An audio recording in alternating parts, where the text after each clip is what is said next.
오늘 우리에게 주시는 하나님의 말씀은 구약성경 사무엘하 13장 23절에서 39절 말씀입니다.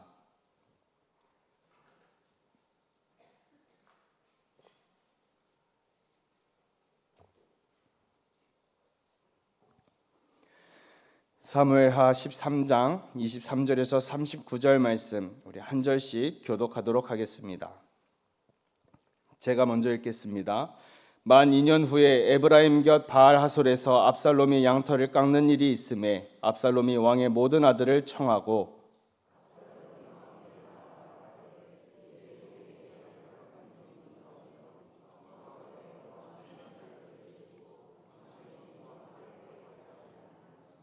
왕이 압살롬에게 이르되 아니라 내 아들아 이제 우리가 다 갈 것 없다 네게 누를 끼칠까 하노라 하니라. 압살롬이 그에게 간청하였으나 그가 가지 아니하고 그에게 복을 비는지라.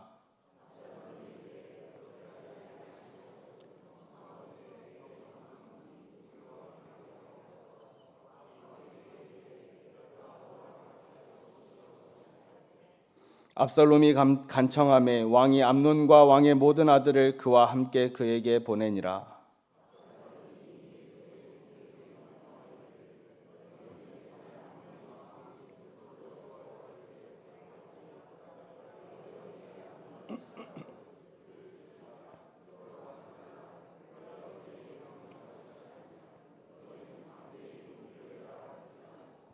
압살롬의 종들이 압살롬의 명령대로 암논에게 행하매 왕의 모든 아들들이 일어나 각기 노새를 타고 도망하니라.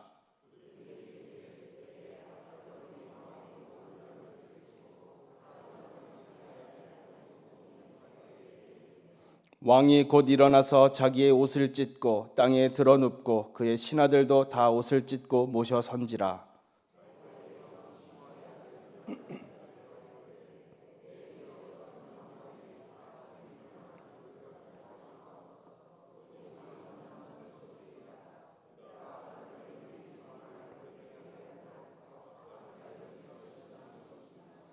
그러하온즉 내 주 왕이여 왕자들이 다 죽은 줄로 생각하여 상심하지 마옵소서. 오직 암논만 죽었으리이다 하니라.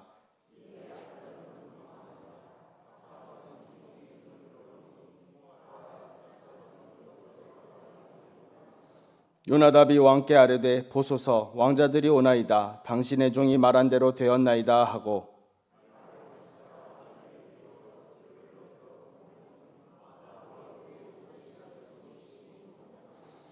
압살롬은 도망하여 그슬 왕 암미울의 아들 달메에게로 갔고 다윗은 날마다 그의 아들로 말미암아 슬퍼하니라.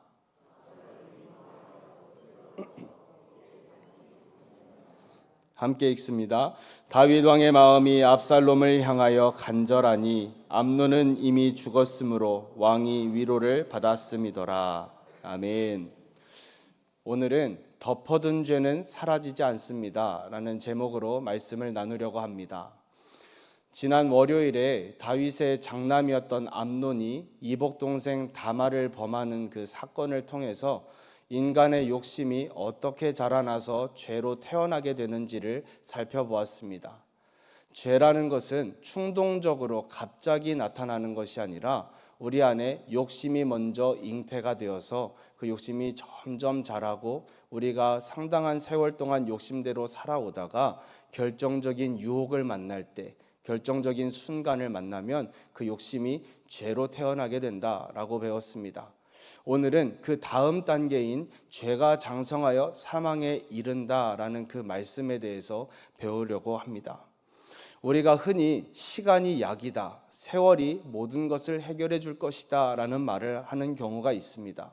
그런데 세월이 아무리 흘러도 해결해 주지 못하는 것이 있는데 그것은 바로 죄입니다. 오늘 말씀에도 보면 23절에 만 2년 후에라고 시작이 되고 있습니다. 암논이 다말을 범한 지 2년이 지나면서 그동안 아무 일도 일어나지 않았기 때문에 표면적으로는 이제 이 다말의 상처가 다 잊혀지는 듯하고 또 이 왕궁에 어수선했던 그 분위기가 사라지고 평강이 다시 찾아온 듯해 보입니다만 실은 그 2년이라는 세월은 회복과 치유의 시간이 아니라 또 다른 욕심을 가지고 욕심이 장성하여 죄와 사망을 낳게 하는 그러한 폭풍전야와 같은 시간이었습니다. 먼저 이 다윗의 욕심에 대해서 살펴보겠습니다.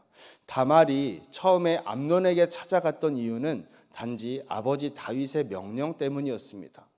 다윗이 다말을 부르는 거죠. 얘야, 네 이복 형제인 암논 오빠가 그렇게 아파서 너를 찾고 있으니 네가 가서 좀 잘 챙겨주고 와라. 이렇게 말씀을 하니까 이 사랑하는 아버지의 말씀이니 이제 순종을 하려 했던 것이죠. 다말이 그 말에 순종해서 암논에게 찾아갔다가 그 끔찍한 일을 당하게 된 것입니다. 그렇게 끔찍한 일을 당하고 돌아와서 그렇게 옷을 찢고 크게 울부짖으면서 그렇게 힘들게 살아갈 때 다말이 가장 기대했던 소식은 무엇일까요? 바로 암논에 대한 징계였을 것입니다. 자신에게 몹쓸 짓을 범한 그 암논을 아버지가 불러내셔서 왜 그랬는지 그 죄에 대해서 징계하고 그에 걸맞는 엄벌을 처해주기를 기대했을 것입니다. 그리고 아버지의 딸이니까 아버지가 딸을 이렇게 생각한다고, 나를 이렇게 지켜주고 보호해 준다라고 그 아버지의 책임감 있는 모습을 다말은 기대했을지 모릅니다. 그런데 다윗은 다말을 위해서 그 암논을 징계하기는커녕 울고 있는 다말을 찾아와서 그 눈물을 돌아봐 주지도 않았습니다. 단지 이 다말에게 일어났던 소식을 듣고 나서 다윗은 분노했다고 했는데 거기까지였습니다.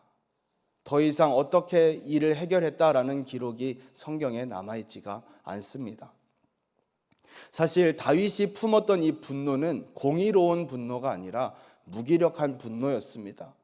물론 암논이 그러한 죄를 범했다는 것에 대해서는 화가 너무나도 치밀어 올랐지만 그 죄를 어떻게 해결하고 끊어줄 수 있는 힘이 다윗에게는 없었던 것이죠. 왜냐하면 이 암논을 불러서 야, 너 왜 그랬어? 하면서 이게 징계할 때 암논이 눈을 치켜뜨고서 아버지는 더한 것도 하셨잖아요. 저는 살인은 저지르지 않았어요. 라고 따진다면 다윗은 할 말이 없게 되는 것이죠. 또한 다윗이 그동안 가장 잘했던 행위가 무엇입니까? 다윗이 여호와께 묻자와 가로되 늘 하나님 앞에 묻고 하나님이 주신 뜻대로 살아왔던 다윗이었는데 밧세바를 범한 이후로 다윗은 그 영적인 야성을 다 잃어버린 듯합니다. 하나님 앞에 기도하지를 못합니다. 왜일까요? 하나님 앞에 엎드려 기도하려 할 때마다 사단이 계속해서 정죄감을 불어넣는 것이죠. 너 지난번에 그 죄 졌잖아. 네가 뭔데 무슨 자격으로 암논을 징계해? 너나 잘해. 이렇게 차마 하나님 앞에 물을 수 없는 그런 영적 무기력함에 완전히 무너져 있었던 것이죠. 이렇게 다윗은 자신이 과거에 지은 죄로 인해서 발목도 잡혀 있고 영적 무기력함에 빠져 있었고 그로 인해서 암논의 잘못인 줄을 알지만 그것에 대해서 징계할 수 있는 힘이 없었던 것입니다. 차라리 왕으로서의 자신의 체면과 자신의 안위를 지키기 위해 이기적인 욕심을 발휘해서 다말의 눈물을 철저히 외면하고 방관했던 것이죠. 그렇다면 압살롬에게는 어떠한 욕심이 있었을까요? 여러분 한번 생각해 보십시오. 여러분의 여동생이 어느 날 갑자기 머리에 재를 뒤집어 쓰고 입고 갔던 옷을 다 찢어버리고 통곡을 하면서 여러분에게 돌아왔다라고 생각을 해보십시오. 어떻게 반응하시겠습니까? 당장에 뛰쳐나가서 무슨 일이야? 누가 그랬어? 누가 이렇게 괴롭혔어? 내가 당장 가서 복수해 줄게. 이렇게 격앙된 반응이 나오는 것이 맞는 것 같습니다. 그런데 압살롬은 그렇게 죄를 뒤집어 쓰고 채색 옷을, 공주의 신분을 의미하는 채색 옷을 다 찢어버리고 그렇게 통곡하면서 오는데 이 압살롬의 첫 마디가 뭐냐면 암논이 너와 함께 있었느냐? 암논도 네 오라버니이니 잠잠히 있으라.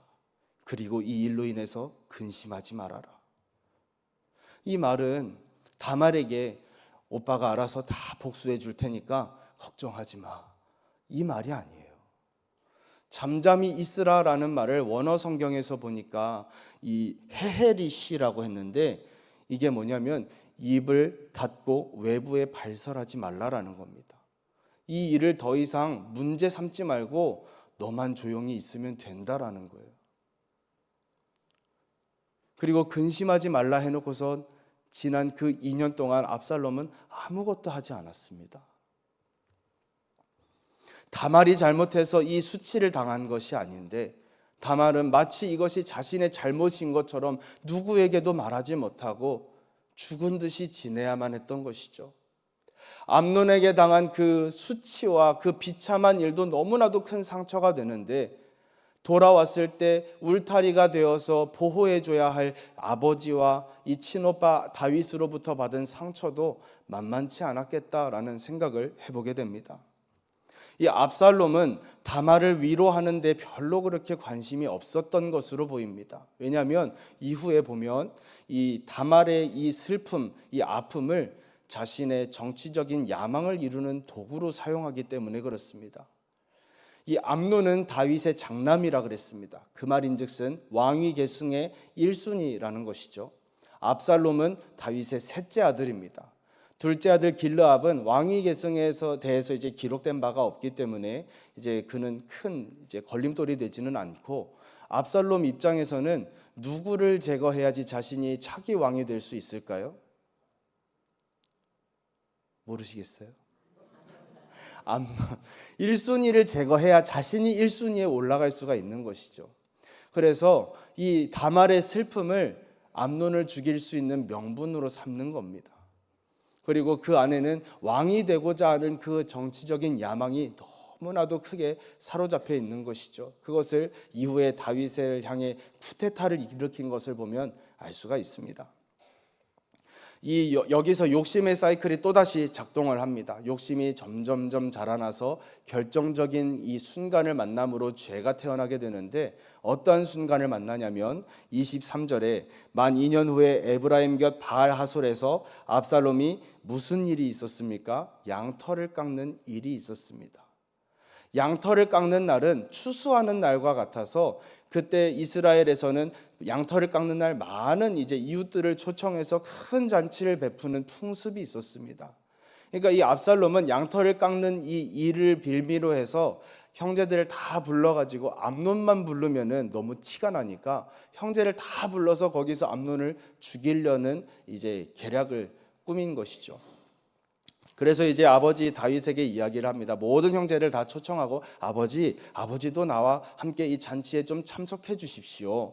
그랬더니 다윗이 이야기를 합니다. 야, 나까지 갈 게 뭐냐? 그냥 너에게 피해가 될까 하니까 난 여기서 너를 축복해 줄게. 너희들끼리 잔치를 잘 즐겨봐라 하면서 축복을 해줍니다. 그러니까 이 압살롬은 기다렸다는 듯이 아버지 못 가요? 그러면 암논을 보내주세요. 암논이 꼭 와야 돼요, 아버지. 다윗은 본능적으로 이상한 낌새를 차렸을 겁니다. 그래서 이어서 묻죠. 그가 너와 함께 갈 것이 무엇냐? 왜 암논이 꼭 너와 같이 가야 되냐? 묻는 것이죠. 근데 이번에도 다윗은 거기까지입니다.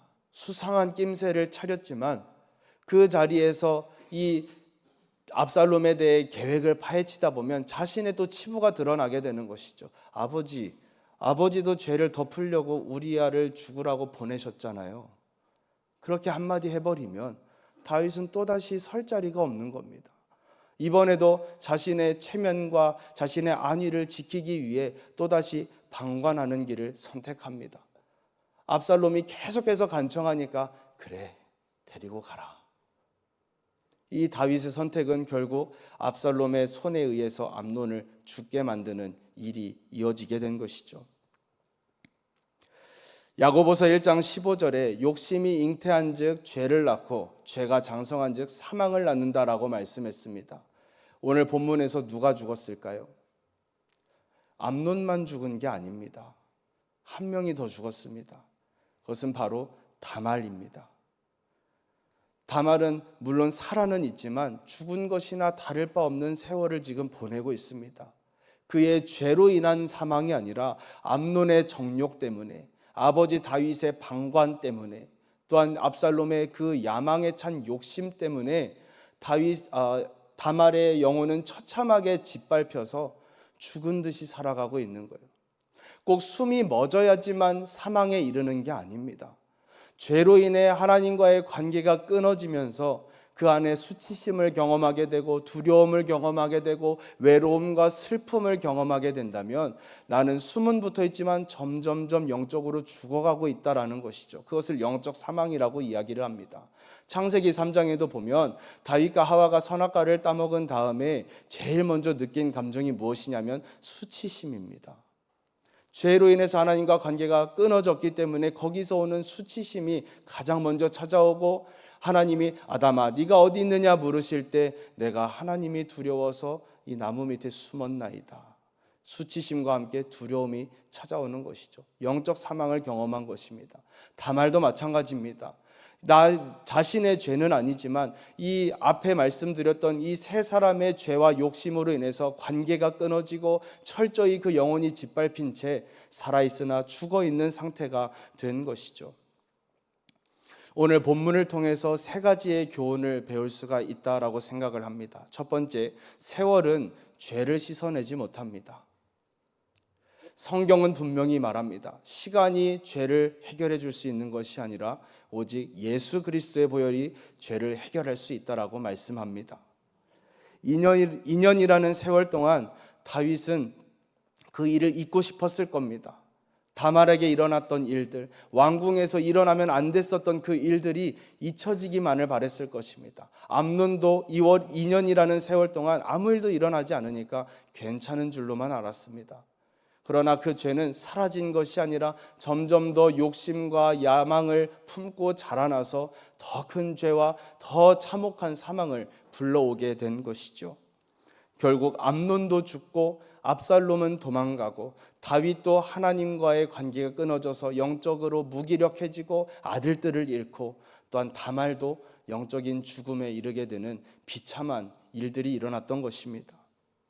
혹시 우리도 세월 뒤에 숨겨둔 죄가 있다라면 그 죄가 2년이 되었든 20년이 되었든 그 죄가 그 상태 그대로 유지되는 것이 아니라 점점 더 자라나서 더 큰 사망의 결과를 가져올 수 있다는 것을 기억하시기 바랍니다. 그리고 그 죄가 장성하면 나만 무너뜨리는 것이 아니라 나의 가정과 나의 소중한 자녀와 내가 속한 공동체까지도 무너뜨리는 힘이 그 죄에게 있다는 것을 기억하시기 바랍니다. 따라서 만일 우리에게 죄를, 그러니까 숨겨둔 죄가 있다거나 치유받지 못한 상처라든지 쓴뿌리가 남아있는 것이 있다면 오늘을 기회 삼아서 주님 앞에 회개하고 주님의 그 치유와 또 구원의 은혜를 받게 되시기를 간절히 소원합니다. 두 번째로, 정죄감에서 벗어나 자유함을 누려야 됩니다. 주님은 말씀하시기를 우리가 어떠한 죄를 범할지라도, 어떠한 욕심과 어떠한 정욕을 가지고 있을지라도 주님께 가지고 나와서 회개하기만 하면 우리의 죄를 눈과 같이 희게 하시고 양털과 같이 하얗게 만들어 주신다고 하셨습니다. 뿐만 아니라 다시는 그 죄를 기억지도 않으신다라고 말씀하셨습니다. 근데 문제는 뭐냐면 우리가 그 죄를 기억해요. 더 큰 문제는 사단도 우리의 죄를 기억합니다. 그래서 우리가 하나님 앞에 엎드려 기도하려 할 때마다 하나님의 말씀대로 듣고 순종하면서 변화를 우리가 노력하려고 시도하려고 할 때마다 계속해서 사단은 정죄감을 불어넣는 것이죠. 너 저번에도 이 죄 졌잖아. 네가 뭔데 깨끗한 척해. 넌 어차피 또 죄에 걸려 넘어질 거야. 계속해서 정죄감으로 우리를 무기력하게 만든다라는 것이죠. 사단은 우리 자신만 무기력하게 만드는 걸로 멈추지 않습니다. 부모로서 자녀들에게 마땅히 가르쳐야 될 영적 권위까지도 무너뜨리게 만듭니다. 다윗이 그러지 않았습니까? 여기 서 있는 저를 포함해서 많은 부모님들이 이 다윗과 같은 우를 범하고 있다라고 생각을 합니다. 뭐냐면 내가 과거에 지은 죄 때문에 지금 현재 나의 완전하지 못한, 완벽하지 못한 삶의 모습 때문에 마땅히 자녀들에게 가르쳐야 할 영적 교훈을 가르치지 못한다라는 것이죠. 그러나 부모의 권위, 부모의 영적 권위는 부모의 완벽한 삶의 모습을 통해서 나오는 것이 아니라 하나님의 말씀에서 나오는 줄로 믿으시기 바랍니다. 에베소서 6장 5절은 이렇게 분명히 말씀합니다. 또 아비들아 너희 자녀를 노엽게 하지 말고 오직 주의 교훈과 훈계로 양육하라. 여기에서 핵심은 주의 교훈입니다. 부모의 교훈이 아니에요. 세상의 교훈도 아니고 우리의 모습도 아닙니다. 오직 주의 교훈으로, 주의 교훈과 훈계로 양육하라. 내가 완벽해서 가르치는 거 아닙니다. 우리의 완벽함만 가지고 자녀들을 가르치고 양육한다라면 얼마나 가르칠 수 있을까요? 우리도 날마다 죄에 넘어지고 욕심 부리고 날마다 정죄감에 그렇게 시들어가는 존재들인데, 그러나 성경은 모든 성경은 하나님의 감동으로 된 것으로 교훈하고 책망하고 바르게 하고 의로 교육하기에 유익한 줄로 믿으시기 바랍니다. 부모 되신 여러분, 나의 과거의 죄로 인해서 연약함에 눌려 자녀들을 더 이상 방치하지 마시기 바랍니다. 다윗은 자녀들을 방치했다가 더 큰 화를 당하게 되었습니다. 사단이 주는 마음은 정죄감이지만 성령께서 우리에게 주시는 마음은 책임감입니다. 하나님은 우리에게 자녀들을 맡겨주셨습니다. 우리들은 하나님의 청지기이죠. 하나님은 그래서 우리에게 계속해서 주시는 것이 책임감입니다. 자녀들은 부모의 뒷모습을 보면서 신앙생활 하는 게 맞습니다. 그러나 그들의 신앙을 자라게 하는 것은 부모의 가르침이 아니라 주의 말씀인 줄로 믿으시기 바랍니다.